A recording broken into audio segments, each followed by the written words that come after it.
موضوع الدرس في عقائد اهل الكتاب ورد عليهم سورة المائدة تفسير ابن كثير.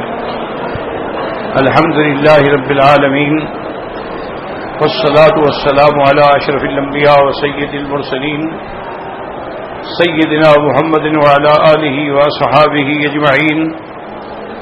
اللهم صل على سيدنا محمد وعلى آل سيدنا محمد كما صليت على إبراهيم وعلى آل إبراهيم في العالمين إنك حميد مجيد. أعوذ بالله من الشيطان الرجيم. بسم الله الرحمن الرحيم.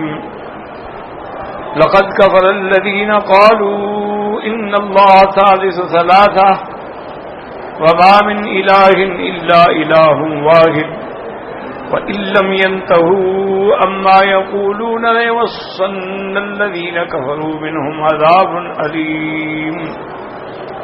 أفلا يتوبون إلى الله ويستغفرونه والله غفور رحيم.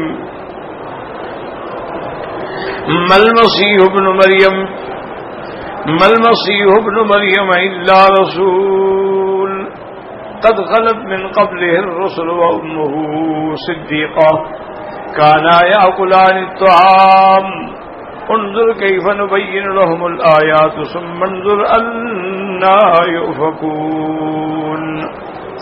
قال المؤلف المفسر رحمه الله تعالى أدام النفع بعلومه وعلومكم في الدارين آمين إلى أن قال وقوله تعالى لقد كفر الذين قالوا إن الله ثالث ثلاثة. قال ابن أبي حاتم حدثنا علي بن الحسين الحسنجاني قال حدثنا سعيد بن الحكم بن أبي مريم قال حدثنا الفضل قال حدثني أبو صخر في قول الله تبارك وتعالى لقد كفر الذين قالوا إن الله ثالث ثلاثة.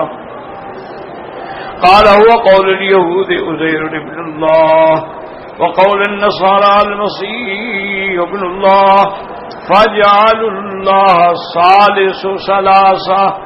وهذا قول غريب في تفسير الآية أن المراد بذلك طائفة اليهود والنصارى والصحيح أنها أنزلت بالنصارى خاصة.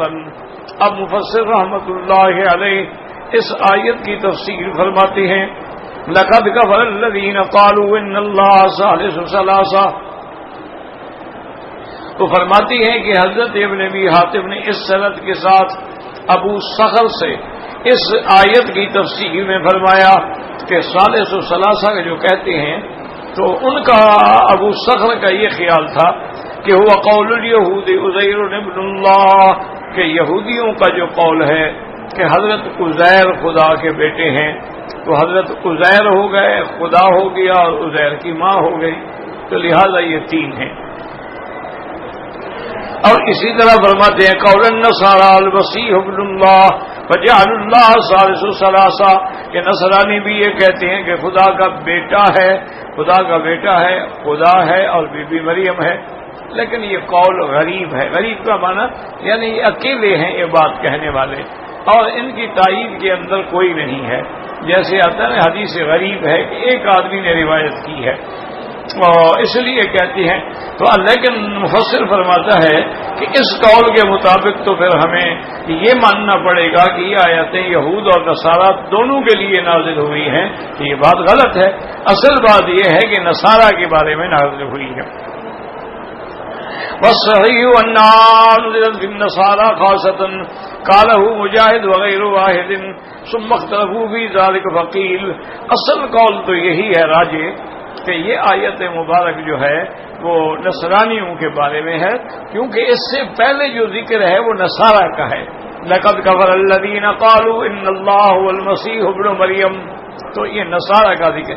وقال المسيح يا بني اسرائیل اعبدوا الله ربي وربكم تو یہ آیت بھی ان کے بارے میں ہے.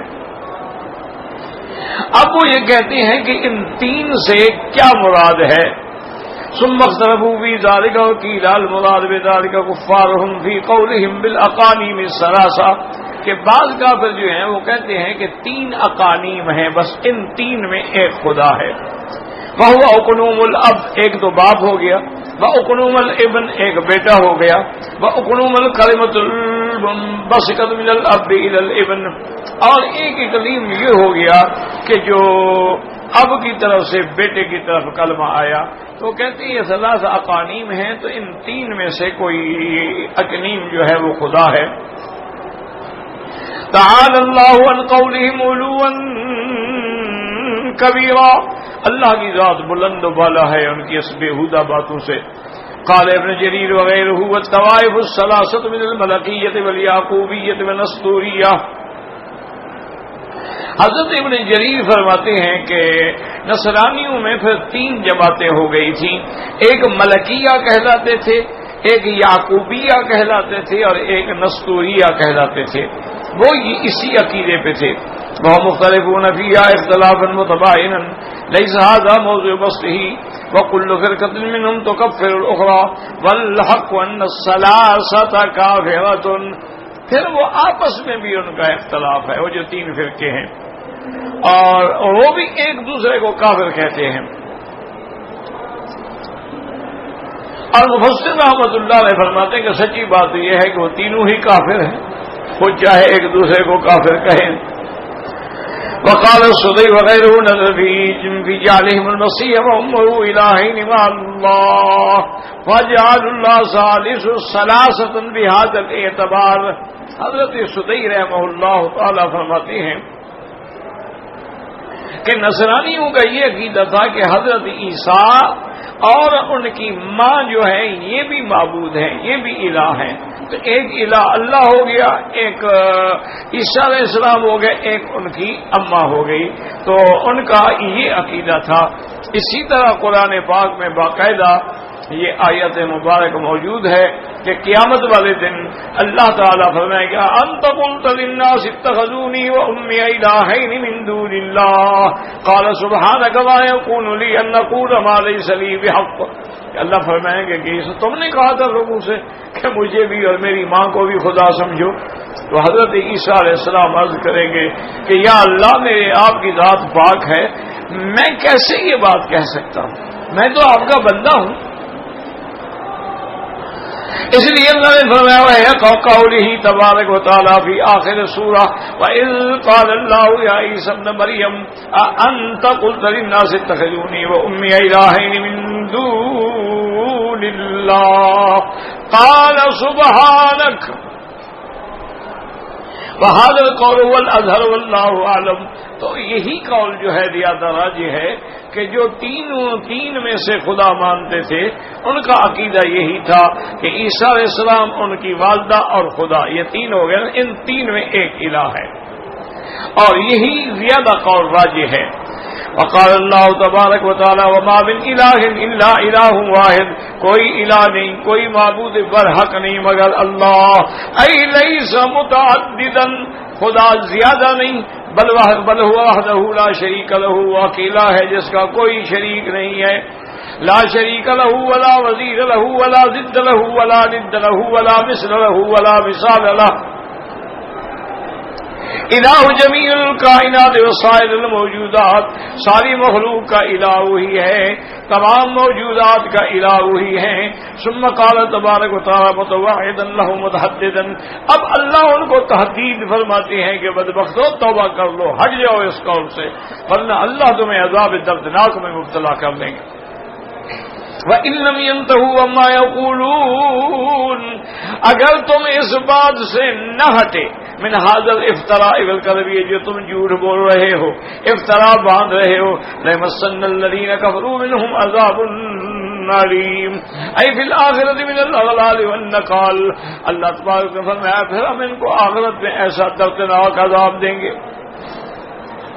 افلا یتوبون الی اللہ ویستغفرونہ واللہ غفور رحیم.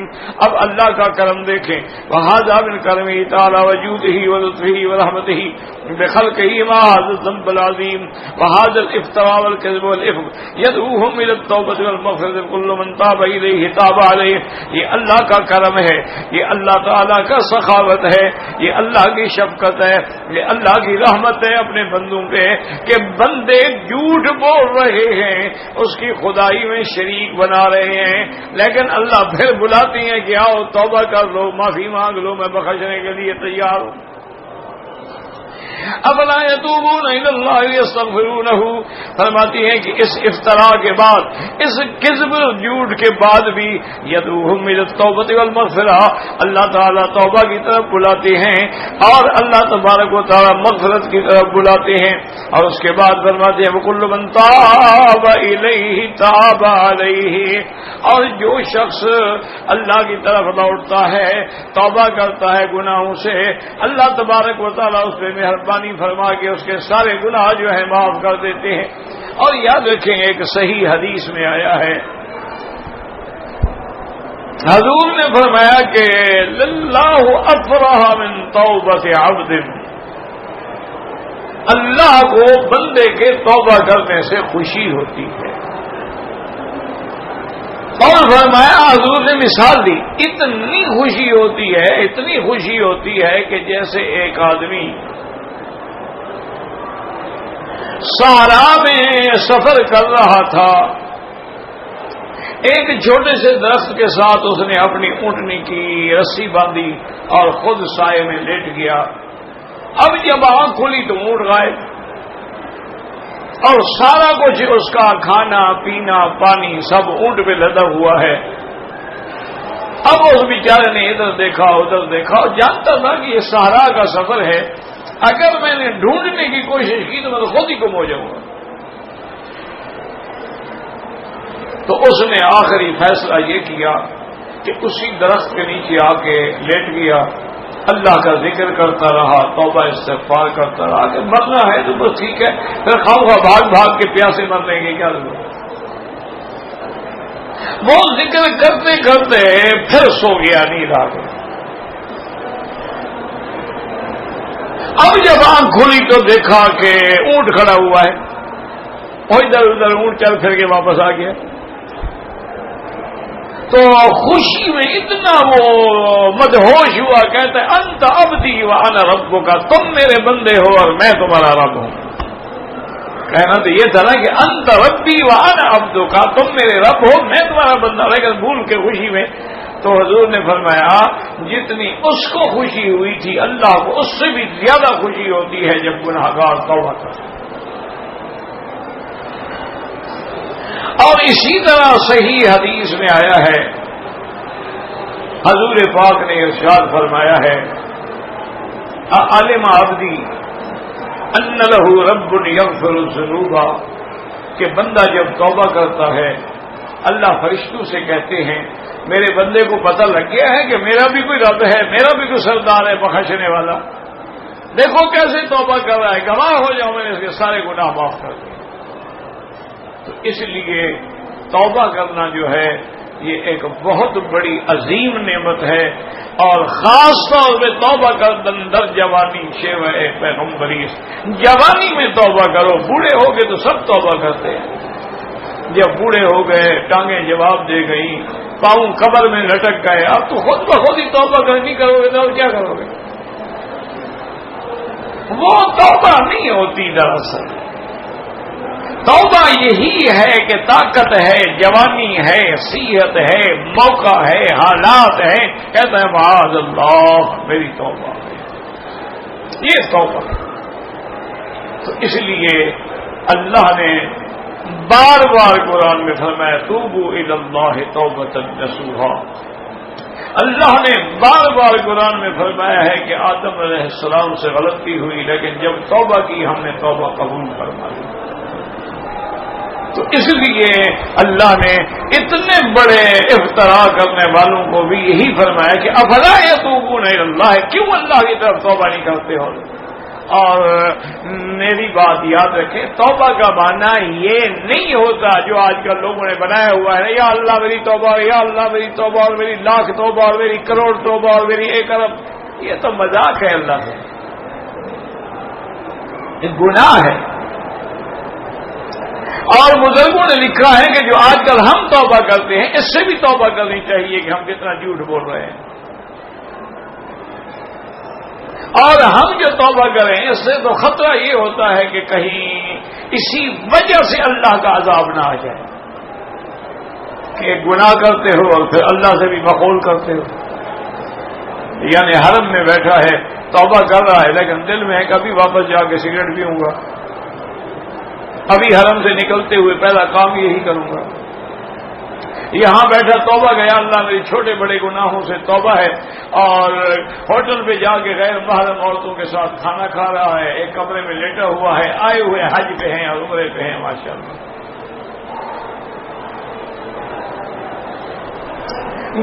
نیکیوں کو برباد کرنے والی چیز جو ہے نا، یاد رکھو یہ بد نظری ہے.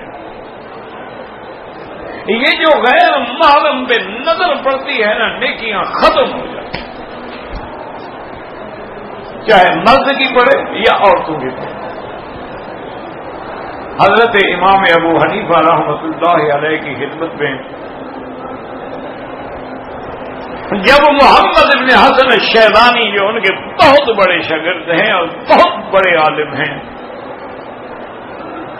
جو صاحبین کہلاتے ہیں، آپ ان کے علم کا اندازہ کریں کہ امام شافعی جیسا امام ان کا شاگرد تھا، اور وہ حضرت امام ابو حنیفہ کے شاگرد تھے، انتہائی خوبصورت تھے. اور جب پڑھنے کے لیے آئے تو ابھی داڑھی نہیں نکلی تھی، بچے تھے. ان کے والدین لے کے آئے تو حضرت امام ابو حنیفہ نے فرمایا کہ میں ایک شرط پہ پڑھاؤں گا کہ جب تک اس کی داڑھی نہیں آتی میرے سامنے نہیں بیٹھے گا.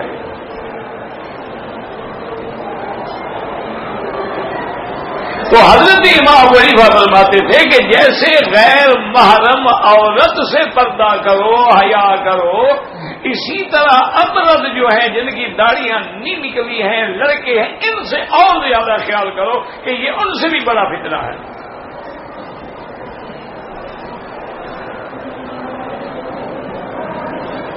اسی طرح یعنی ہم نے بہت سارے اپنے اساتذہ کو دیکھا ہے کہ ان کے درس میں اگر کوئی نوجوان بچے ہوتے تھے جن کی داڑھی نہیں فرماتے میں پیچھے بیٹھتے، کبھی سامنے انسان ہے، کوئی فرشتہ تو نہیں ہے نا، کسی وقت بھی شیطان گناہ پہ آمادہ کر سکتا ہے. تو بس ایک دفعہ نظر بری ہوئی تو ساری نیکیاں ختم ہو گئی. اس لیے خاص طور پہ خیال کیا کریں کہ سب سے زیادہ برباد کرنے والی چیز جو ہے وہ یہ بد نظری ہے. غیر محرم عورت کو دیکھنا، اس پہ نظر ڈالنا، بڑے غور سے اس کے حسن و جمال کا تجزیہ کرنا. اور عورت کی بھی سب سے بڑی بربادی یہ ہے کہ اپنے بدن پہ ایسا لباس پہنے کہ ایک ایک عضو جو ہے وہ بول رہا ہے، نظر آ رہا ہے. یہی وہ عورتیں ہیں جن کے بارے میں حضور نے فرمایا رب کاسیات عاریات، بظاہر کپڑے پہنے ہوئے ہوں گی لیکن وہ اریاں ہوں گی. فرمایا اللہ کی ان پہ لعنت.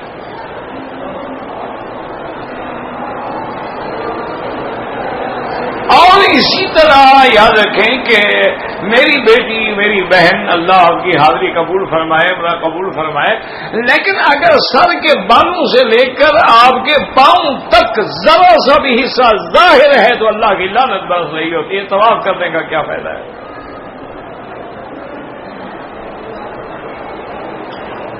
اس لیے احتیاط کریں اور توبہ کا معنی سمجھیں.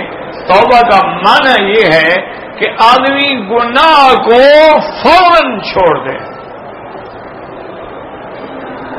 اور دوسری شرط کیا ہے کہ دل میں ندامت ہو کہ ہائے میں نے کیا کیا. اور تیسری شرط یہ ہے کہ اللہ سے وعدہ کرے کہ یا اللہ میں پھر کبھی یہ گناہ نہیں کروں گا. الاقلاع عن الذنب والندامت علی ذلک والعزم علی اللہ اعود الیہ، یہ 3 شرطیں ہوں گی تو پھر توبہ قبول ہو۔ اور توبہ کا معنی یاد رکھیں یہ بھی ہوتا ہے کہ تیرے بس میں ہو اور تو توبہ کرے۔ اب دیکھو نا جی، آدمی بوڑھا ہو گیا، عمر زیادہ ہو گئی، لوگوں نے بابا کہنا شروع کر دیا، دادا چاچا کہنا شروع کر دیا، وہ کیا کرے گا؟ کیا مٹی کا گناہ کرے گا؟ اب وہ لاکھ بیچارہ کلر لگائے اور خضاب لگائے اور لاکھ محجتن کرے، بڑھاپا ہے، وہ چیخ چیخ کے بتلاتا ہے۔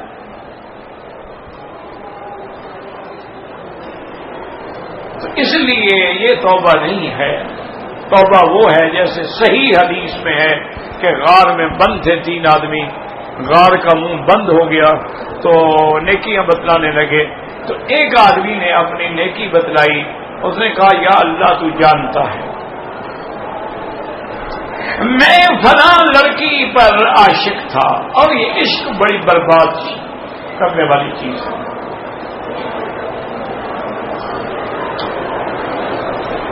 اللہ کا عشق ہو، اللہ کے رسول کا عشق ہو، اللہ نصیب فرمائے، لیکن یہ جو غیر اللہ کا عشق ہے یہ بڑی برباد کرنے والی چیز۔ اس عاشقی میں عزت سادات بھی ہے۔ تو اس نے کہا کہ یا اللہ آپ جانتے ہیں کہ میں چاچے کی لڑکی تھی میری، اور بے انتہا خوبصورت تھی، اور میں اس پہ عاشق تھا، اور میں سے میں عیاش تھا۔ میں نے بڑا کوشش کی، بڑے ہیلے کیے، بڑے بہانے کیے، بڑے پیغام بھیجے، بڑی لالچ دی، لیکن وہ لڑکی بھی کریکٹر کی اتنی پکی تھی کہ اسے نظر اٹھا کے بھی مجھے نہیں دیکھا۔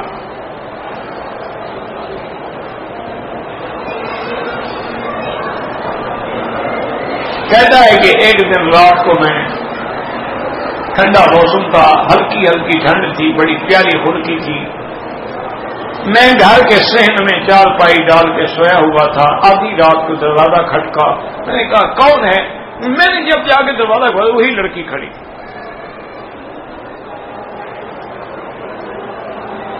وہ فوراً اندر آ گئی، اسے کہا دروازہ بند کرو، گلی میں کوئی دیکھ نہ لے۔ میں نے کہا تم اور آدھی رات کو کیا ہو گیا؟ اس نے کہا کہ اس وقت جو ہے میرے والد جو ہے وہ کسی مصیبت میں مبتلا ہیں، اور 200 درہم دینے کے بغیر ان کا چھٹکارا نہیں ہو سکتا ہے۔ ہم نے ہر ہیلا آزما لیا ہے، گھر بیچے، کچا گھر ہے، دیہات میں گھر ہے، کون لے گا؟ مزدوری کر کے روز کا ہم کھانا کھانے والے ہیں۔ آج میرے باپ نے رات کو رو دیا کہ میری اتنا تنگ دستی آ گئی ہے، حل کوئی نہیں، اور کل میں نے 200 درہم دینا ہے۔ کہہ دیے جب وہ سو گئے تو میرے دماغ میں یہی آیا کہ میں اسی کے پاس جاؤں، وہ مجھ سے محبت کرتا ہے، عشق کرتا ہے، اس سے کہوں کہ مجھے 200 درہم دے دو۔ اس نے کہا دیکھو بات سنو، 200 درہم تو میں بالکل دینے کے لیے تیار ہوں، لیکن تمہیں پتا ہے میں تمہارے پیچھے کتنے عرصے سے پھر رہا ہوں، میری خواہش پوری کرنی ہوگی میرے نفس کی۔ اس نے کہا اب تمہاری مرضی ہے، جو چاہو کرو۔ اب تو میں چل کے آ گئی نا، میں تو اپنا حیا چھوڑ آئی۔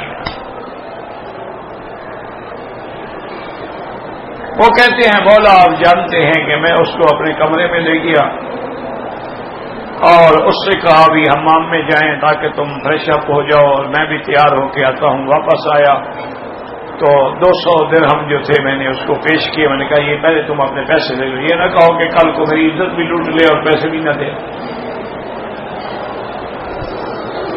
اور جب میں نے اس کی شلوار پہ ہاتھ ڈالا کھولنے کے لیے، اس نے کہا اتق اللہ، اللہ سے ڈرو، لا تفک الخاتم الا بحق، میری اس انگوٹھی کو مت چھیڑو جب تک کہ حق نہ ہو، میرے ساتھ نکاح کر لو، خدا کے لیے مجھے گناہ مبتلا نہ کرو، واپس لو اپنے 200۔ میں باپ کے روتے ہوئے چہرے کو برداشت نہیں کر سکی، چلی آئی، مجھے خدا کے لیے معاف کر دو۔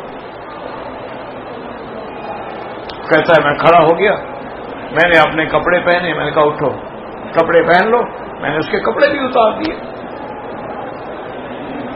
اور میں نے کہا یہ 200 بھی دے جاؤ، بس ٹھیک ہے ختم ہو گئی بات۔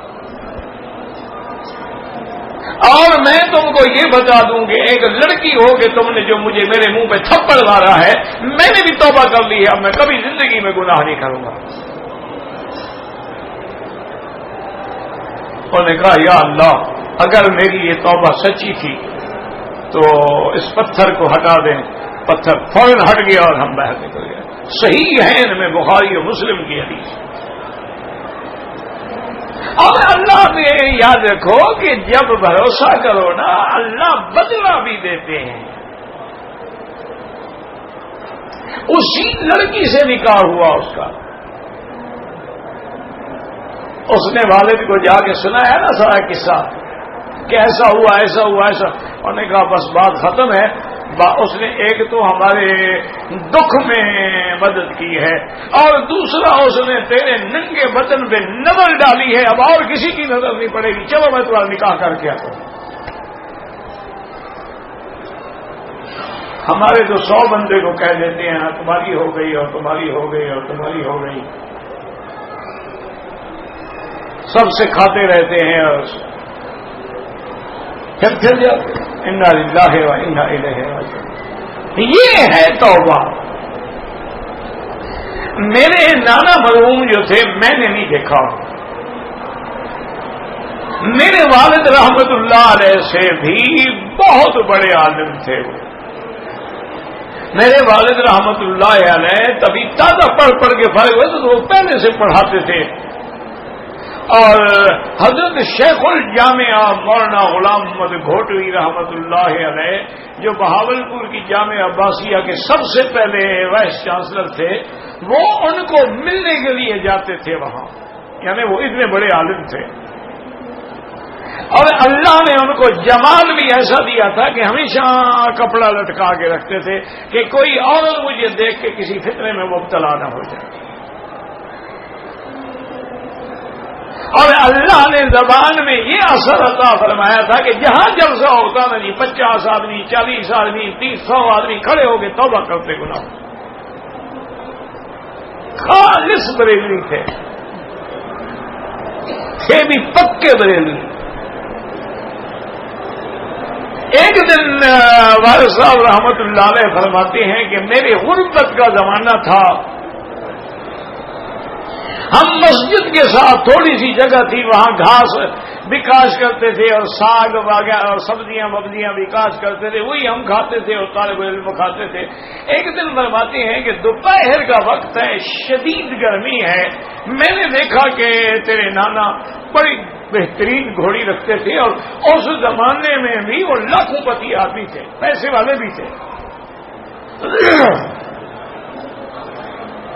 میں نے دیکھا کیا، میں نے طالبہ کو کہا اٹھو بھی جلدی کرو، حضرت پتہ نہیں کیوں آئے ہیں۔ میں خود بھی حیران ہو گیا کہ وہ تو تقریروں میں مجھے دیوبندی اور نجدی اور وہابی اور کافر کہتے ہیں، آج پتہ نہیں کیوں آ گئے۔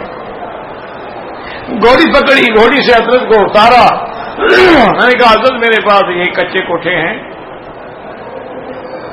چھوٹی پھوٹی چارپائیاں ہیں، کہنے وہ ٹھیک ہے، میں نے آپ سے 10 منٹ بات کرنی ہے، پہلے تو مجھے ٹھنڈی لسی پلاؤ۔ لسی تو پلا سکتے ہو نا، شربت نہیں پلا سکتے۔ میں نے کہا حضرت لسی پلا سکتا ہوں۔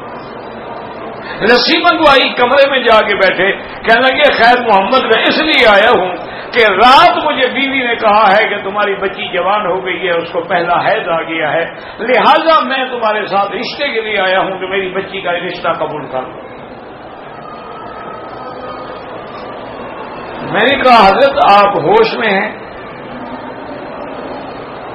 کہنے لگے کیوں؟ میں نے کہا آپ کے نزدیک تو میں وہابی نجدی کافر کو بیٹی دینے آئے، کافر سے نکاح ہوتا ہے، ہاں جا بڑا مولوی بنتا ہے۔ اب میری پوری برادری میں کوئی عالم نہیں ہے تو میں اپنی لڑکی عالم کی لڑکی جو ہے جاہل کو جا کے دے دوں؟ اور تقریروں میں ایسی باتیں ہوتی رہتی ہیں، میں کوئی تمہیں کافر جافر نہیں سمجھتا۔ میں نے کہا حضرت گزارش یہ ہے میرے لیے تو بہت بڑا اعزاز ہے کہ آپ کی لڑکی سے میرا نکاح ہو. نہ میرا گھر ہے، نہ میرا در ہے، نہ میرے پاس جگہ ہے. کہاں آپ کی بیٹی شہزادیوں کی طرح پلی ہے، اس کو میں کہاں رکھوں گا؟ کہتے اس کا کوئی فکر نہ کرو، بس تم آ جاؤ میرے مسجد. چلو مسجد میں چلو، مسجد میں چلو. مسجد میں آئے، ظہر کی نماز تھی، جماعت ہو گئی تو لوگوں سے کہا بھی بیٹھ جاؤ. پھر خود ہی خطبہ پڑا. بہت بڑے عالم تھے اور اللہ نے بڑی زبردست آواز دی تھی ان کو، جیسے جمال تھا جیسے آواز. بدقسمتی ہے میں نے نہیں دیکھا، میں تو شاید پتہ نہیں اس دور میں پیدا نہیں ہوا تھا نا. تو اب یہ ہے کہ خود خطبہ پڑا، خود نکاح پڑا اور دعا کی. کھجوریں بھی ساتھ لائے تھے، وہ بھی خود تقسیم کی نکاح کے بعد، سب طلباء کو کھلائیں. اس زمانے میں کوئی خیر پور میرے سندھ کے علاقے سے کھجوریں آتی تھی تو بڑی خاص کھجوریں لے کے آئے تھے.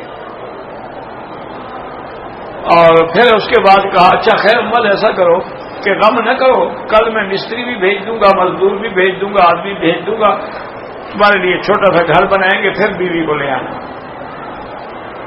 گھر بھی بنا دیا اور پھر رشتے داری بھی ہو گئی. تو یعنی یہ اللہ کی قدرت ہے. ان کی تقریر میں بھی سینکڑوں آدمی توبہ کرتے ہیں.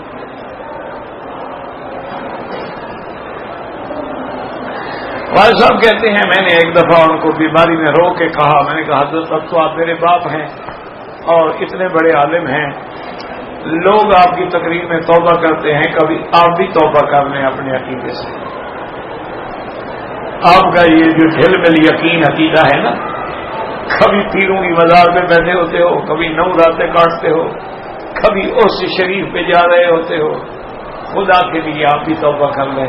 کہتے ہیں بڑی خیر مت دعا کرو، میں نے توبہ کی ہوئی، تم میرے گواہ ہو جاؤ، میں نے وہ عقیدے چھوڑ دی. اس کے بعد پھر تقریر میں کبھی غلط عقیدہ بیان نہیں کیا. تو یہ توبہ ہوتی ہے. دعا کرو اللہ ہمیں نصیب کرے. اللہ اکبر، اللہ اکبر. تو اب جناب یہ سمجھیں کہ یہ نصرانیوں میں یہ عقیدہ بن گیا تھا. ایک تو یہ تھا کہ حضرت عیسیٰ خدا کا بیٹا ہے، بس وہ بھی کافر. ایک عقیدہ یہ تھا کہ حضرت عیسیٰ بی بی مریم اور اللہ ان تین میں کوئی ایک خدا ہے، وہ بھی کافر. اور ایک جماعت کا عقیدہ یہ تھا کہ عیسیٰ علیہ السلام خود خدا ہے، ان اللہ هو المسیح ابن مریم. یہ تینوں کافر. اور بدقسمتی سے اللہ نہ کرے، اللہ ہدایت دے، ہمارے ملک کے مسلمانوں میں بھی یہی تینوں عقیدے موجود ہیں. ہمارے مسلمان بھی یہ کہتے ہیں، ایک تو جماعت کھل کے کہتی ہے کہ حضور بشر کی صورت میں ہیں لیکن اندر خدا ہے. کہتے ہیں یہ ظاہری بشریت کا چولا ہے، لباس ہے، پہنا ہوا ہے، اپنے آپ کو چھپایا ہوا ہے، ورنہ احمد اور احد میں صرف یہ میم کا پردہ ہے، ورنہ احد بھی آپ ہے اور احمد بھی آپ ہے.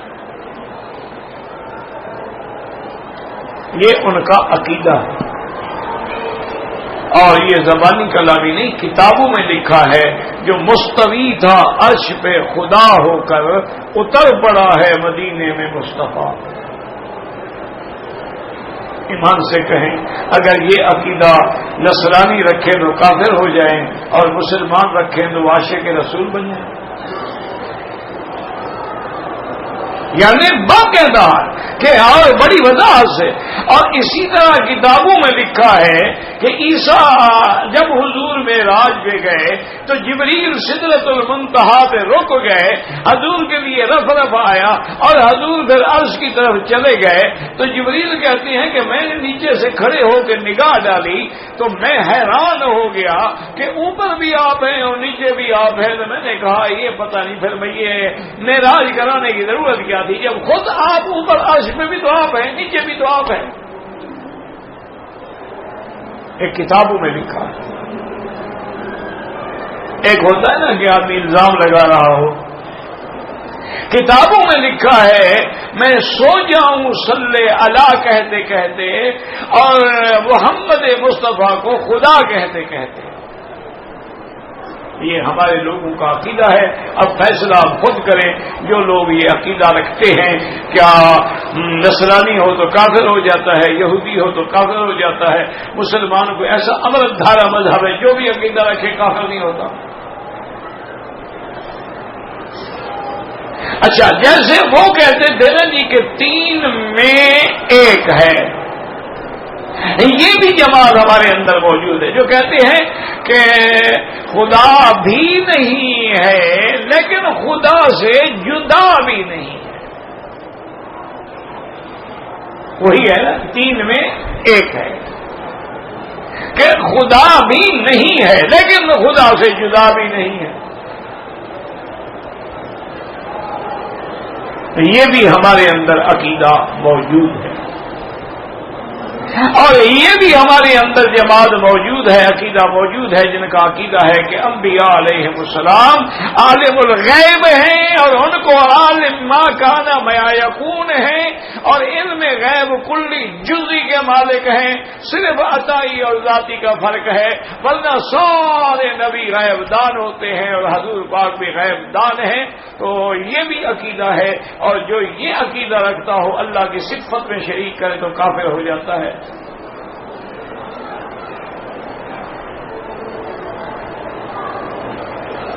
اسی طرح وہ یہ بھی عقیدہ رکھتے ہیں کہ جی ہم خدا سے تو نہیں مانگیں گے, ہم تو محمد مصطفیٰ سے مانگیں گے. یہ بھی ہمارے مسلمانوں کا عقیدہ ہے اور یہ بھی مسلمانوں کا عقیدہ ہے کہ دعا جو ہم مانگتے ہیں اللہم رب هذه الدعوة التامة والصلاة القائمة آت محمد الوسیلۃ, وہ کہتے ہیں جی وسیلے کے بغیر تو کام ہی نہیں ہوتا. آدم علیہ السلام نے بھی حضور کے وسیلے سے دعا کی تھی.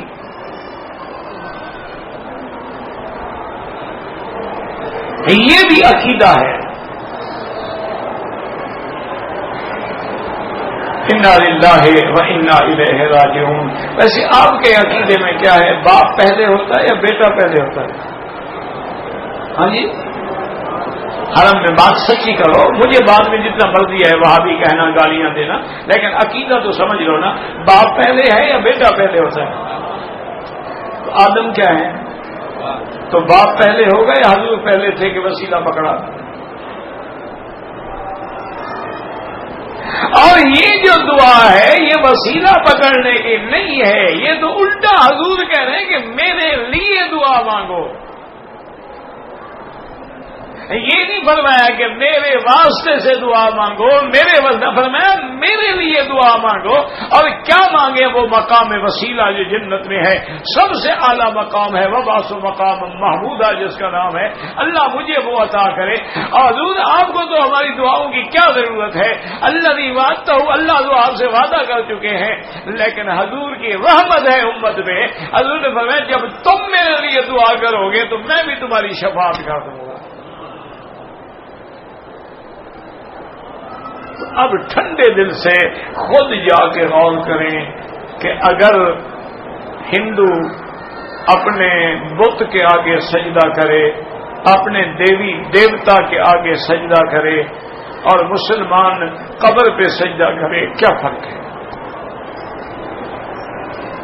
ہندو خود بناتا ہے اپنا مندر, خود بناتا ہے, دیوی دیوتے خود بناتا ہے, اور تم بھی تعزیہ خود بناتے ہو, مزار خود بناتے ہو, روزے خود بناتے ہو. فرق کیا ہے؟ یعنی وہ کریں تو کافر ہیں اور ہم کریں تو مسلمان ہیں. اور اگر کسی کی قبر پہ بوسہ دینا یا سجدہ کرنا جائز ہوتا, میرے سامنے اللہ کا قرآن ہے, میں سمجھتا ہوں کائنات میں سب سے افضل اعلیٰ قبر جو ہے محمد مصطفیٰ کی ہے. تو وہاں تو کسی نے سجدہ نہیں کیا, بلکہ حضور نے دعا مانگی اللہم لا تجعل قبری وصنی یعبد. میرا اللہ میری قبر کو سجدہ گاہ نہ بنا دینا. اللہ کے نبی نے لعنت بھیجی کہ لعن اللہ الیہود والنصارى اتخذوا قبور انبیائہم مساجدا. یہ بھی ہم مسلمانوں کا عقیدہ ہے. مزاروں پہ سجدہ ہوتا ہے، منتیں مانی جاتی ہیں، نظریں مانی جاتی ہیں، چڑھاوے چڑھائے جاتے ہیں، لنگر تقسیم کیے جاتے ہیں، سالانہ چادریں تبدیل ہوتی ہیں، سال میں ایک دفعہ عرس شریف ہوتا ہے. اور اس کا معنی بھی آپ نے کبھی کسی سے پوچھا؟ اس کا معنی ہوتا ہے شادی. اور اس عربی کا لفظ ہے، آج جا کے لغت کھول لو، انٹرنیٹ پہ ذرا ہاتھ مار کے دیکھ لو، اس کا کیا معنی ہے. عریس کہتے ہیں دولہا، عروسہ کہتے ہیں دلہن، عرس کہتے ہیں شادی. تو یہ ہر سال اللہ کے ساتھ شادی کرتے ہیں. نہیں، مجھے سمجھاؤ کیا معنی کیا ہے اس کا. کیونکہ ان کا عقیدہ ہے نا بزرگ مرتے نہیں ہیں، وہ تو وصال فرماتے ہیں. وصال مانا ملنا، جب مل گئے تو ہر سال شادی کی سالگرہ منائی جاتی ہے. اگر یہ عقیدہ ہو پھر بھی وہ مسلمان. اگر یہ عقیدہ ہو کہ اللہ تعالی حضرت عبد القادر جیلانی کے ہاتھ میں ہاتھ ڈالے، جنت کی سیر کر رہے تھے اور جنت میں کیلے کا چھلکا پڑا تھا، اللہ کا پاؤں پھسل گیا تو دستگیر نے ہاتھ پکڑ لیا تو انہوں نے فرمایا جاؤ دستگیر ہو آج کے بعد. جو پھسل جاتا ہو وہ بھی خدا ہوتا ہے. تمہارا گھر تو صاف ہوتا ہے، اللہ کی جنت میں کیلے پڑے رہتے ہیں. اور اگر 11ویں نیند ہوگے تو تمہاری اولاد جو ہے گنگی بہری پیدا ہوگی. اور 11ویں کا پیر کس سن میں پیدا ہوا ہے؟ اس سے پہلے جتنے بچے پیدا ہوئے وہ گنگے بہرے تھے. کیا جھوٹے عقیدے بنا رکھے ہیں. بلکہ سچی بات یہ ہے کہ بہت بڑی ہستی گزری ہیں، حضرت شاہ ولی اللہ محدث دہلوی، ان نے لکھا ہے اللہ قادر ہیں، اگر آج وہ ابو جہل اینڈ کمپنی کو زندہ کر دیں اور وہ ہمارے مسلمانوں کا شرک دیکھیں، وہ کان پکڑ کے بھاگ جائیں گے، کہیں گے یہ کوئی اور بلا ہے بھائی.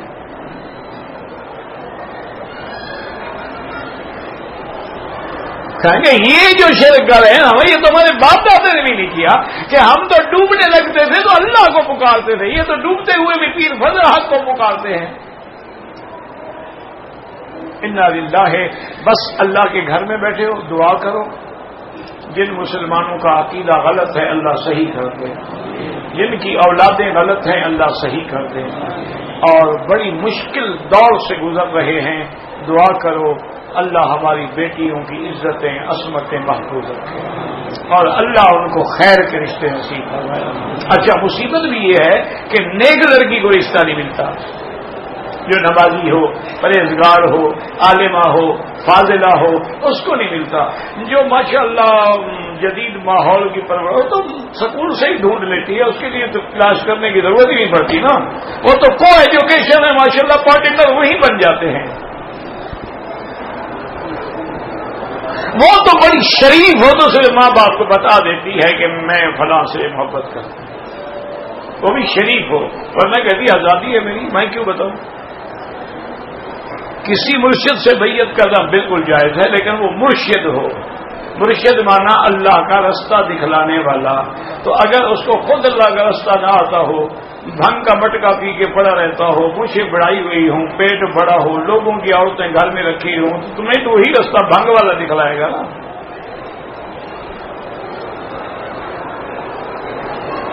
اذان کی نماز، اذان کے بعد مغرب کی نماز سے دو رکعت پہلے پڑھنا مستحب ہے. کوئی پڑھے پڑھے نہ پڑھے نہ پڑھے.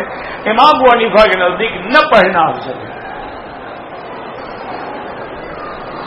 اگر ہم نے طواف کیا ہے، بھائی نفل نہیں ہوتے یار، 1000 دفعہ میں نے بھی تقریر کی ہے، آپ بھی اپنی ضد سے باز نہیں آئے. طواف کے بعد 2 رکعت واجب ہوتے ہیں. جب طواف بھی واجب ہو گیا، طواف کہاں نفل ہے؟ نفل اس وقت تک ہے جب شروع نہیں کیا، جب شروع کیا واجب ہو گیا. تو وہ مقام ابراہیم پہ افضل ہے، نہ ملے حتیم میں، نہ ملے مطاف میں، نہ ملے سارے مکے میں پڑھ لو.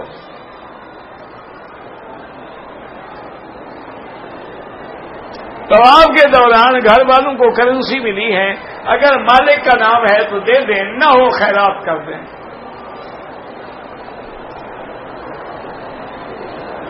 دکان پر کسی گاہک کا سامان گر گیا، 4 مہینے ہو گئے ہیں وہ نہیں ملا، اگر مالک ملنے کی امید نہیں ہے خیرات کر دو۔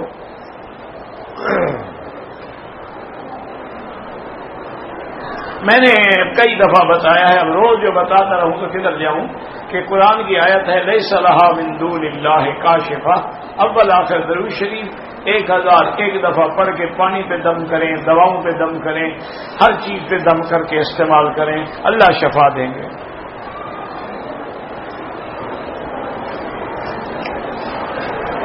کہتے جی میں لندن سے آیا ہوں اور 2 عمرے ادا کیے ہیں، ایک دن کے لیے مدینہ منورہ گیا، پھر واپس مکے آیا، عمرہ ادا نہیں کہ بالکل آپ کو عمرہ کرنا چاہیے تھا۔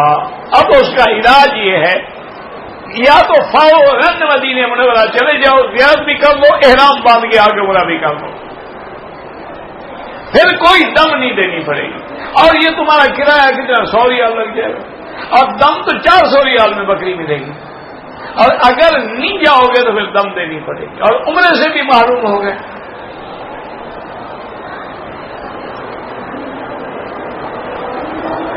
حضور کے روضے پر جو درود و سلام پڑھتے ہیں، حضور سنتے ہیں، بالکل سنتے ہیں، اس میں تو اختلاف ہی نہیں ہے، جھگڑا بھی نہیں ہے۔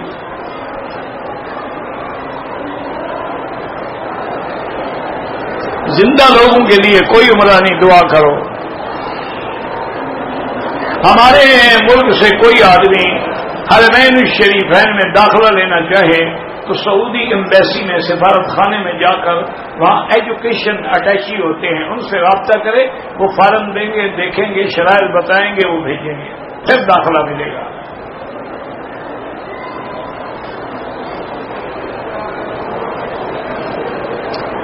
بہرحال ایک عورت کے 4 بچے ہیں، خاوند بہت تنگ کرتا ہے، اس نے بڑی کوشش کی، اب بھی اگر گزر سکتی ہے تو گزار لو زندگی، ورنہ بچے بھی رل جائیں گے اور آپ بھی رل جائیں گی اور خاوند بھی رل جائے گا۔ اگر کوئی حل نہیں ہے تو خلو کر سکتی ہو، شریعت نے تمہیں خلو کا اختیار دیا۔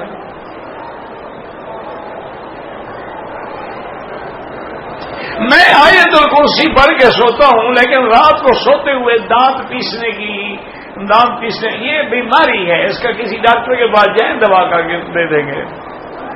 غار ہرا میں جائیں تو کوئی منع نہیں، ضروری بھی نہیں۔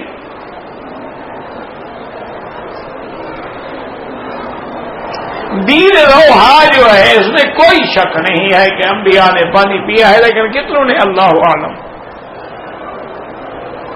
وادی جن کو جن کیوں کہتے ہیں؟ وہاں جن رہتے ہوں گے، مجھے تو پتا ہے نہیں۔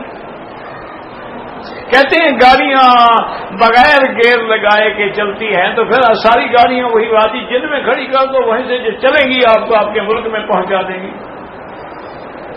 اللہ کے بندے، بعض پہاڑوں میں میگنیٹ ہوتا ہے، مقناطیس ہوتا ہے، اس کی کشش ہوتی ہے، آپ طائف ہو جائیں نا آپ کے کان بند ہو جائیں گے، کیونکہ پہاڑوں میں گندک ہے۔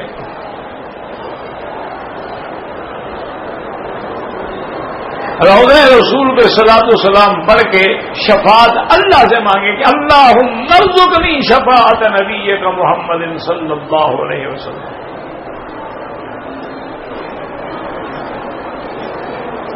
ایک عورت نے عمرے کے سارے احکام کیے ہیں، 8 دن گزر گئے، بال نہیں کاٹے، تو سارے احکام کہاں کیے؟ جب تک بال نہیں کاٹے وہ تو احرام میں ہے۔ اس دوران میں اگر کوئی میاں بیوی ملے ہیں تو دم بھی پڑ گئی، ورنہ فوراً بال کٹوائے۔ جب تک بال نہیں کٹوائے گی وہ احرام میں ہے۔ ان 8 دنوں میں اگر اس نے خوشبو والے صابن سے غسل کیا ہے، دم پڑ گئی۔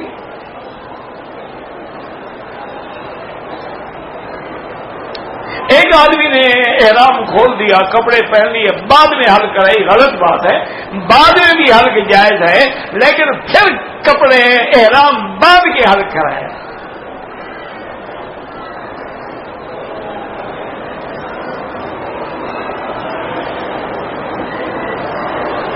میرے بھائی عرصہ 10 سال سے ذہنی مریض ہیں، ان کی اولاد بھی نہیں ہے، تو بھائی کی بیوی کو خرچہ کون دے گا؟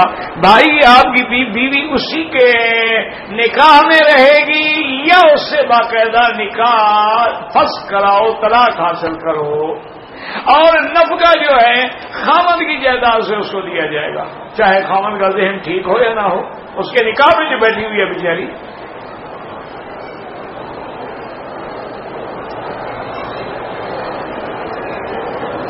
میرے بھائی جان 2 سال سے بیوی سے جھگڑا تھا، اب سلح ہو گئی، اچھا ہو گیا، ہم مل سکتے، کیوں نہیں مل سکتے؟ بیوی ہے اس کی، 2 سال گزر جائے تو بیوی ختم۔ پھر تو یہ مکے میں جو نوکری پہ 2 سال کے کنٹریکٹ پہ ہوئے ہیں سب کی بیویاں فی امان اللہ ہو جائیں گی۔ عجیب آدمی ہو، 10 سال بھی علیحدہ، اور نکاح بڑی پکی چیز ہے، وہ نہیں ٹوٹتا۔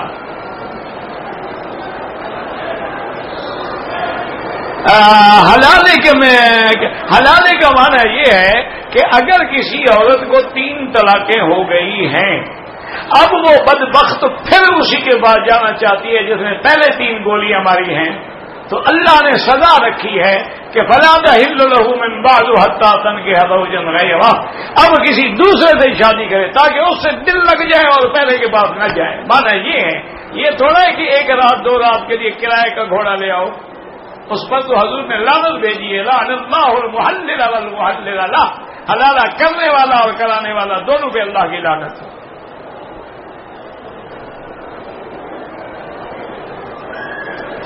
ہم پاکستان سے 21 دن کے لیے آئے ہیں، ہم نماز قصر بالکل قصر پڑھیں گے، 21 دن ایک جگہ تو نہیں رہیں گے نا، آپ مدینہ منورہ بھی تو جائیں گے نا۔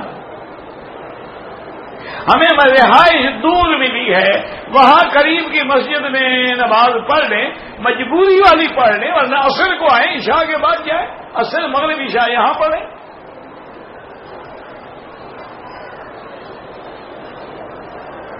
مسجد عائشہ سے احرام باندھ کے عمرہ ہو سکتا ہے۔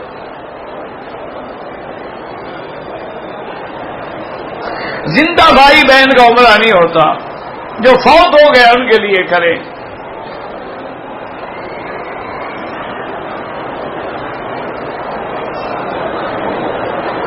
کہتے جی کہ ہم دکانیں ہیں حجامت کی، تو حاجیوں کو لے جاتے ہیں حرم سے حجامت بنوانے کے لیے، بالکل ناجائز ہے۔ اللہ نے رزق لکھا ہے تو وہیں آ جائے گا، نہیں لکھا ہے تو یہاں سے بھی نہیں آئے گا۔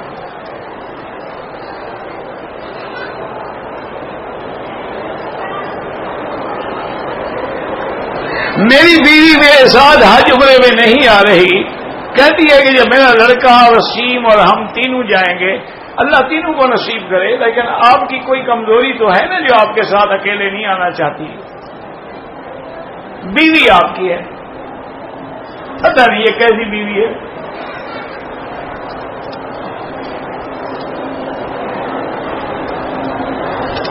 میں مذاق نہیں کرتا، میں نے دنیا کو بہت پڑھا ہے، مجھے پڑھنے کی بیماری ہے، اللہ معاف کرے۔ کوئی کتاب لگ جائے نا میں پڑھتا رہتا ہوں جب تک ختم نہ ہو جائے، ساری رات گزر جائے۔ تو میں یہ باتیں ایسے نہیں کہہ رہا، میں تجربے کی باتیں آپ کو بتا رہا ہوں۔ جو عورت اپنے خامند کے ساتھ نہیں آنا چاہتی، خیال کرو کوئی گڑبڑ ہے، وہ پیچھے اکیلے رہنا چاہتی ہے نا۔ کیوں؟ بیوی ہے، تم حج کروا رہے ہو، ان کو خوشی سے آنا چاہیے، اللہ کرے نہ ہو۔ کوئی ایسی کتاب میں نے بتایا تھا پہلے کہ عورتوں کے لیے بہتر جو ہے تعلیم الاسلام بھی ہے اور بہشتی زیور بھی ہے، یہ آسان کتابیں ہیں، بڑی تو بہت ہے نا، وہ نہیں سمجھ سکیں گی۔ آب زمزم کے پانی سے وضو اور غسل ہو سکتا ہے، لیکن ادب یہ ہے کہ اگر دوسرا ملے تو استعمال نہ کرو۔ خانہ کعبے کے اوپر کوئی انگلی سے نہیں لکھا جاتا، عورت کا استلام بھی 1 ہاتھ سے 2 ہاتھ سے دونوں جائز ہیں۔ ویسے میں اب بھی یہی کہتا ہوں کہ مکے میں رہتے ہوئے عمرے کرنے سے طواف کا ثواب زیادہ ہے، لیکن مسجد عائشہ سے عمرہ جائز ہے، جیرانہ سے جائز ہے، لیکن جتنی دیر عمرے میں لگے اتنی طواف میں لگاؤ، طواف افضل ہے۔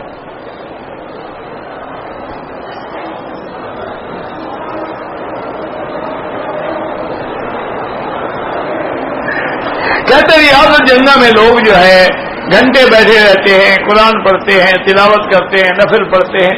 بہرحال ان کو چاہیے کہ دوسرے کو بھی موقع دیں، لیکن اگر ان کا وقت سے آتے تم ان سے پہلے پہنچ جاؤ، جا کے بیٹھ جاؤ.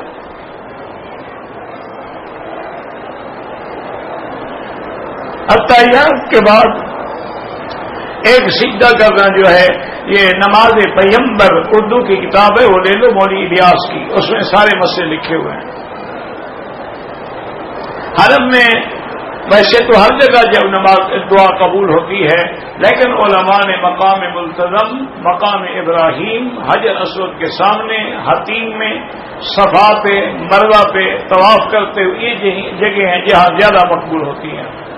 قرآن شریف ایک دن میں بھی پڑھ سکتے ہیں، پڑھ سکتے ہیں. میری بیوی اور بچے کو حج عمرے کی توفیق اللہ سب کو عطا کرے. میں نے عمرہ کیا ہے، بلیڈ کے بجائے تھوڑے بال کا اگر ٹک لگایا ہے تو دم پڑ گئی، اگر تھوڑے تھوڑے سارے سر سے کاٹے ہیں تو کوئی دم نہیں. سجدے میں سبحان ربی الاعلی کے علاوہ کوئی دعا مانگ سکتے ہیں. ہاں وہ دعائیں جو حضور نے مانگی ہیں، یا مقلب القلوب والابصار ثبت قلبی علی دینک، اللهم انی اسألک العفو والعافیہ والمعافاة الدائمة فی الدین والدنیا والآخرہ. لیکن امام ابو حنیفہ فرماتے ہیں فرض نماز میں تسبیح زیادہ پڑھے، اگر سنت نفل ہے تو دعائیں بھی مانگتا رہے.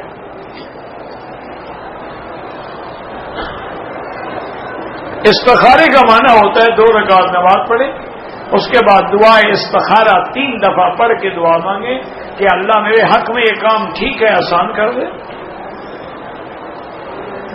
ایک آدمی پاکستان میں قید میں ہے، جو بھی بے گناہ قید ہیں اللہ سب کو رہائی عطا.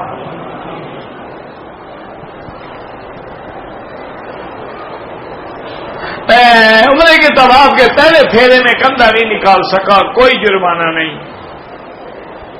احرام باندھنے سے پہلے خوشبو لگائے وہ تو سنت ہے.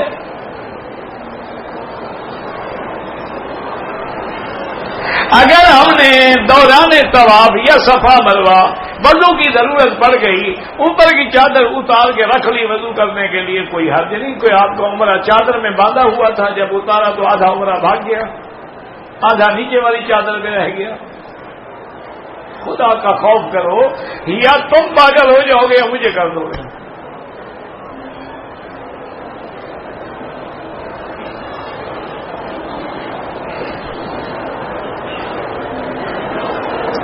ایک آدمی نے طواف شروع کیا، 2 چکر کر کے چھوڑ گیا، اس کو پھر طواف پورا کرنا ہوگا. اب اس کے ذمے ہے کہ آگے طواف دوبارہ شروع کریں، دم کوئی نہیں.